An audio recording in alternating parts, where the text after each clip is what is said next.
Queria dizer que é um prazer estar aqui. Agradeço o convite da FRV. Agradeço o convite de todo o pessoal da cidade. É uma honra a gente estar aqui na região norte, aqui no Pará.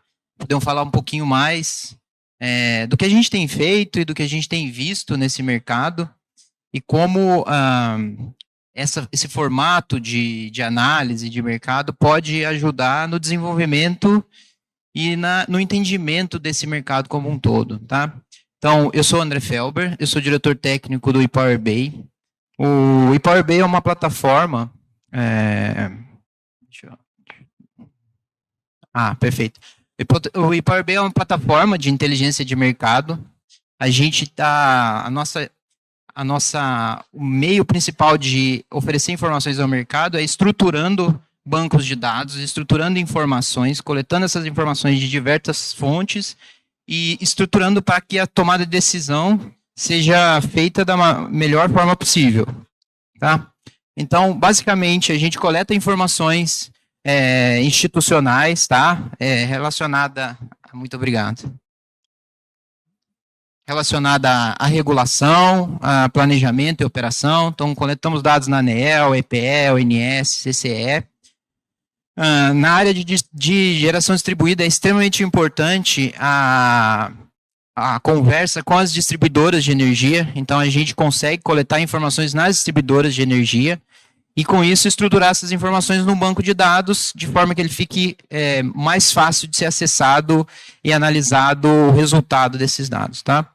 Basicamente, quando a gente fala de geração distribuída, a gente está trabalhando com uma quantidade de informações muito grandes. Então, hoje, a gente, em nossa base de dados, a gente consegue coletar já tem mais de 2 milhões de informações de dados de unidades de geração.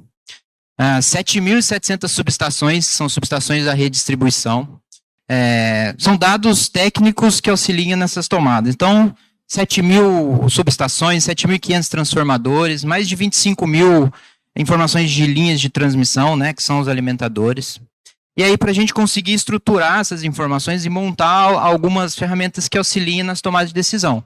Aqui, por exemplo, é um BI que mostra o cenário de geração distribuída hoje no Brasil. Então, quanto que existe de potência instalada por estados, aqui no meio. Aqui embaixo a evolução por ano. Então, a gente está chegando hoje em 23, quase 24 GB de capacidade instalada de GD, mais de 2 milhões de unidades de geração. Aqui a curva de evolução, aqui na barra inferior, né? Então, apesar de ter tido toda a mudança na regulação, a gente ainda está com um crescimento muito grande. Já temos 5 GB implantado esse ano, estamos um pouco abaixo, uns 30% abaixo do que foi ano passado, provavelmente até o fim do ano a gente chegue. Aqui um outro slide mostrando somente a região norte. Aproveitando esse tempo, a ideia toda por trás desse trabalho que a gente tem feito é tentar coletar da melhor maneira possível todos os dados que são gerados nesse mercado. O ePowerBay, como uma empresa de inteligência de mercado, a gente começou atuando no mercado de geração centralizada. As informações no mercado de geração centralizada são muito menores que do mercado de GD. Então, no mercado de geração centralizada, eu estou falando hoje de um pouco mais de 20.000 usinas em desenvolvimento ou em operação.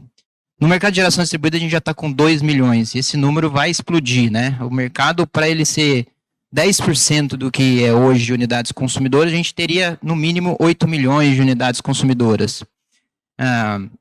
Então, a quantidade de dados que isso vai sendo gerado, é importante a gente ter essa estrutura, coletar e auxiliar eles na tomada de decisão. E um ponto que é bastante sensível, que a gente vê muito, e eu vou chegar nele na apresentação, é como acessar as informações de infraestrutura de rede das distribuidoras. Esse é o ponto mais interessante, porque quando eu vou desenvolver um projeto de geração distribuída, é importante eu saber a rede que está passando na frente da minha unidade consumidora, para eu saber se o tamanho do projeto que eu vou conseguir dimensionar, se eu vou ter problemas de fluxo, se eu vou ter problemas de tensão. Então, o ponto interessante aqui é a gente chegar nessa análise. Então, eu saber a quantidade de plantas que estão em operação hoje, a potência delas, eu vou saber se em uma determinada rede já tem uma capacidade instalada muito grande, se o consumo naquela rede é um consumo autossuficiente que não afetaria, gerando um fluxo reverso, por exemplo, que tem sido um dos maiores problemas que as distribuidoras têm alegado para negar a conexão. Então, a ideia é que todos esses dados sejam utilizados para esse tipo de tomada de decisão, tá? Então, é um mercado, apesar de ser um mercado que já está caminhando para 20 GB, a gente não tem conseguido trabalhar de forma muito efetiva esses dados, por parte de alguns desses dados ainda terem um certo limite de transferência por parte das distribuidoras ou das empresas que atuam no setor. Então, as distribuidoras de energia, por si só, elas não fornecem essas informações se forem um simples integrador ou um simples consumidor acessar esses dados. Então, tem que ser feito através da ANEEL. A ANEEL tem que estruturar essas informações num banco de dados. Esses bancos de dados têm que se tornar públicos e é ali que a gente atua. Existem muitos bancos de dados públicos. O ponto é que eles estão estruturados em formatos diferentes, e a gente precisa integrar todos eles e estruturar num banco de dados comum que facilite o acesso e a análise desses dados, né? Um outro mercado que também vai ser bastante afetado nesse formato de análise de dados é o mercado livre de energia. Esse processo que a gente vai acabar em um determinado momento enfrentando, que é a abertura do mercado, tanto para o grupo A, que é o grupo de alta tensão, quanto para o grupo de baixa tensão. O grupo A, que são grandes indústrias e comércio, a gente está falando hoje no Brasil em algo em torno de 300 mil consumidores, que parte deles já é livre, parte tem um potencial para migrar. E tem o grupo baixa tensão, que hoje são os principais consumidores da geração distribuída. Eles também têm um potencial de migração e chegam a quase 90 milhões, né? Então, basicamente, coisas que eu já falei sobre análise. Esse aqui é um gráfico mostrando só os dados da região norte, a questão do crescimento, como é que ele se deu, né? A região norte está 17% abaixo do que foi ano passado, ao contrário do Brasil, que está 40% abaixo. Então, aqui a gente cresceu um pouco mais. E aqui, olhando só o estado do Pará, né? O Pará está 23% abaixo, mas provavelmente vai alcançar os números que teve no ano passado. Então, destaque para Belém, Marabá, Santarém, tá? Então, são todos dados que vão sendo estruturados para chegar nesses formatos de tomada. E aqui é o ponto que eu tinha colocado.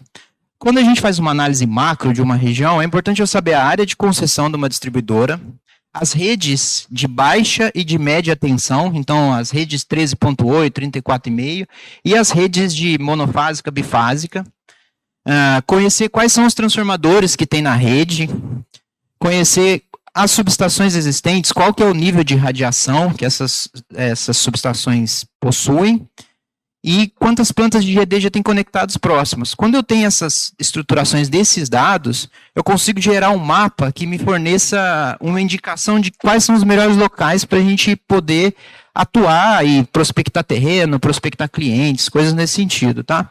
Então esse aqui seria hoje um mapa do estado do Pará. Os pontos mais em verde são pontos de rede que têm uma capacidade de condução maior, que têm capacidade de transformação maior, que seriam mais viáveis para geração distribuída. Os pontos já em vermelho, ou são subestações menores, ou a geração distribuída já é muito grande e já afeta bastante a questão de fluxo e tudo mais.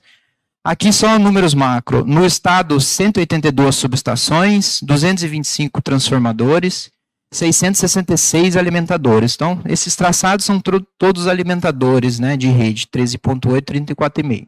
Bom, e aí o que a gente consegue fazer? A partir dos dados macro, eu entendi regiões que podem ser prospectadas, aí eu vou no micro para fazer análise daquela determinada região. Então, eu posso fazer uma análise olhando por uma subestação, ou eu posso fazer uma análise olhando por um ponto específico. A gente fez aqui um caso teste, pegando a coordenada desse prédio aqui, para tentar entender como é que seria uma planta de GD nesse telhado, tá? Então, o que a gente vê? A princípio, quando a gente entra com um dado aqui, num raio de 5 quilômetros, existe 62 mega de GD instalado. São quase 6 mil unidades de geração. 10 subestações de energia, que isso é extremamente importante quando eu quero analisar o fluxo na rede.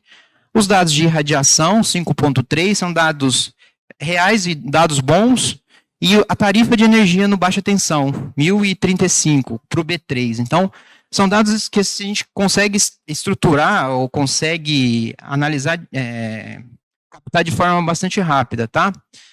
E aí, quando a gente olha os dados por mais a fundo, aqui a localização da planta, dados de radiação, algumas informações você consegue estruturar no SolarGIS. Aqui as plantas que estão em operação, aquelas 5.900 plantas, quando que elas entrarem em operação. Isso é importante, que a gente está vendo uma aceleração muito grande nos últimos anos, mas a gente já consegue ver que em alguns locais você já consegue ter usinas com tempo maior de operação. Isso vai gerar manutenção, vai gerar troca de equipamentos, então isso é interessante analisar. Os tipos de geração, né, plantas residenciais, comerciais, a fonte de energia, o tipo, se é mini ou microgeração.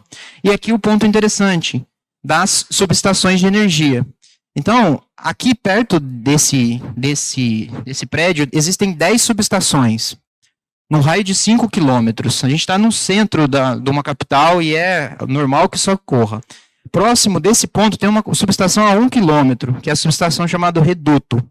Essa subestação tem 3 transformadores de 30 MVA e tem 19 alimentadores, 19 redes.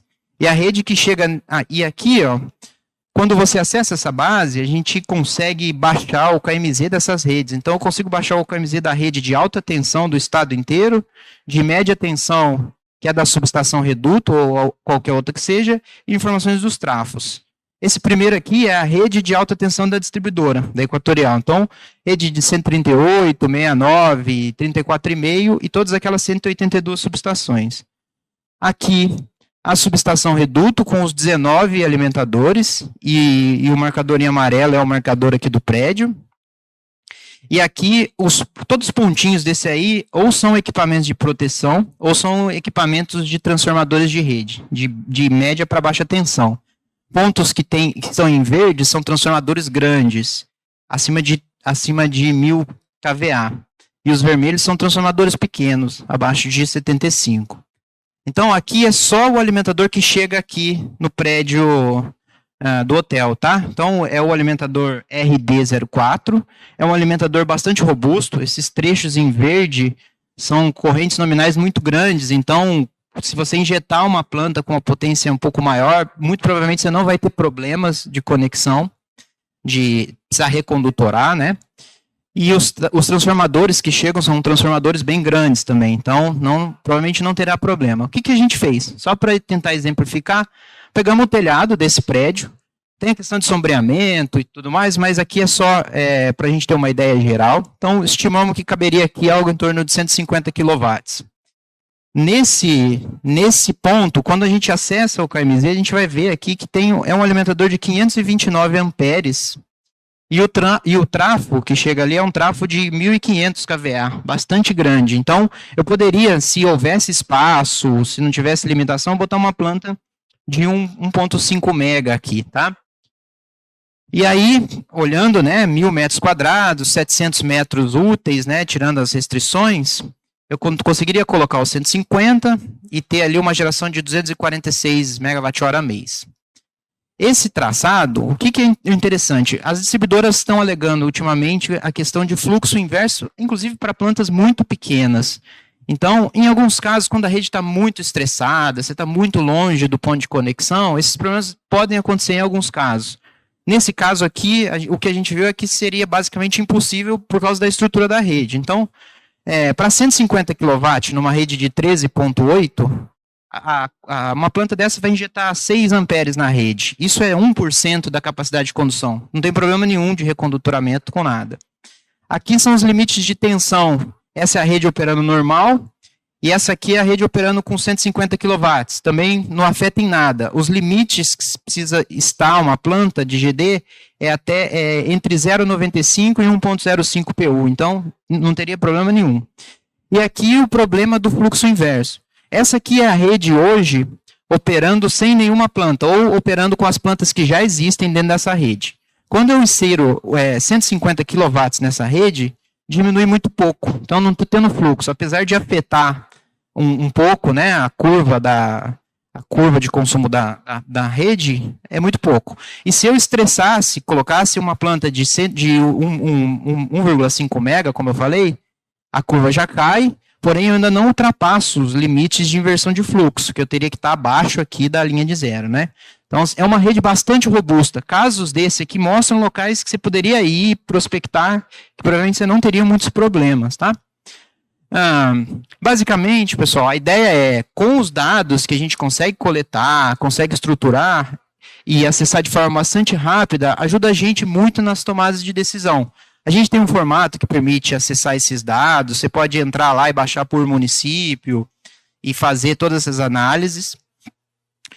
E também um ponto que eu queria trazer para vocês, aproveitar esse tempo, é a questão da abertura do Mercado Livre para os próximos anos. A gente tem visto que muitas empresas de GD, em função do que tem acontecido no mercado ultimamente, têm olhado para esse Mercado Livre, principalmente no grupo A, que são clientes mais difíceis de se prospectar, e buscado tentar ofertar algum tipo de produto ou tentar auxiliar outras empresas a migrar esses consumidores para o Mercado Livre e ter alguma rentabilidade também nesse processo, né? Então, só para níveis bastante rápidos, aqui como é a estrutura do mercado hoje, né? Deixa eu ver se ele... aqui é a estrutura de mercado cativo, atendido pelas distribuidoras, e a estrutura de mercado livre, atendido ou por agentes autorizados, ou por concessionárias e todas as outras empresas que atuam nesse mercado. O processo de abertura de mercado, ele é um processo que vem acontecendo desde 2019. Então, em 2019, todos os clientes acima de 3 MB já poderiam migrar. De 19 para frente, foi diminuindo esse limite de demanda mínima para migrar para o Mercado Livre. Então, foi 2,5, 2, chegando hoje em 2023 com meio mega médio. Acima de 3, eram consumidores totalmente livres, que poderiam comprar de fontes convencionais, e de 3 e os limites inferiores, consumidores especiais, que compram de fontes incentivadas. Hoje, já são 35 mil unidades consumidoras no Mercado Livre de energia. E a partir de 2024, a expectativa é de abertura para todo o Grupo A. Então, o Grupo A hoje são mais de 300 mil consumidores conectados nele.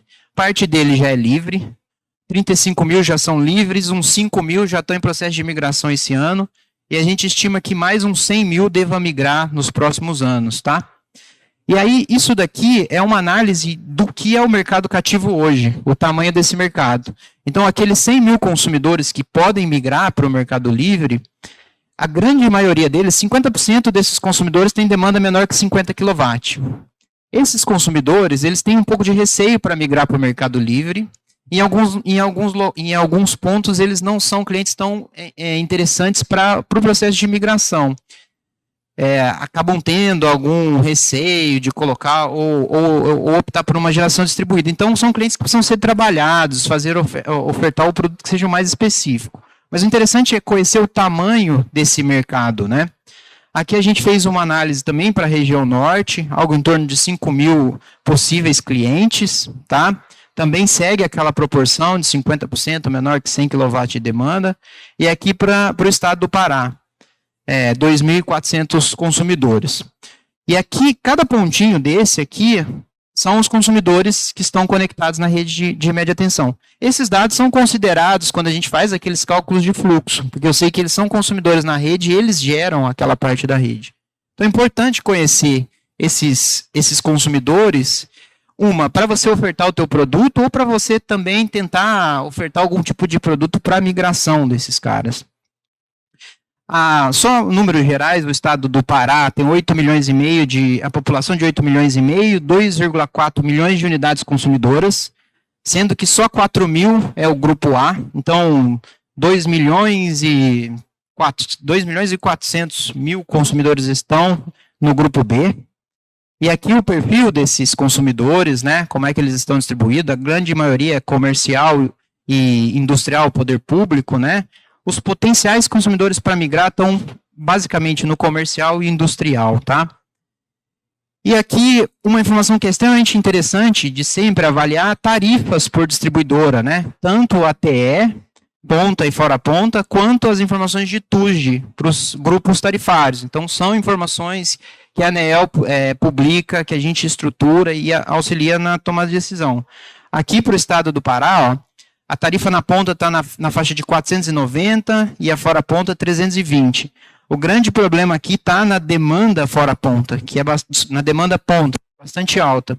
Para esses cenários, muitas empresas em alguns locais ofertam até produtos para atendimento de geração de consumo na ponta, porque isso, eventualmente, um sistema de bateria, um sistema de geração, sai mais barato do que você contratar alguma coisa na ponta. Então, aqui também a questão dos perfis de curva de carga típica de cada consumidor, aonde estão localizados eles e qual o perfil que você quer trabalhar. Então, são informações que também podem ser utilizadas. Então, basicamente, pessoal, é entender o seguinte: os dados existem, esses dados podem ser estruturados, podem ser utilizados para melhor tomada de decisão, e quanto mais munido dessas informações vocês tiverem, maior vai ser a assertividade na hora de fechar um negócio, na hora de convencer um potencial cliente, né? Nesse caso aqui, a gente só bota aqui um modelo que mostra: eu quero prospectar um cliente que esteja no grupo tarifário A4, classe de consumo comercial e industrial, quinais relacionados à agricultura, indústria, e com demanda de 30 a 500. Você já consegue saber quantos são aqui na Equatorial Pará e quanto você conseguiria informações desses caras, né? Então, aí a gente consegue fazer a busca desses consumidores e aí você consegue fazer a abordagem neles de uma forma bem mais assertiva, tá?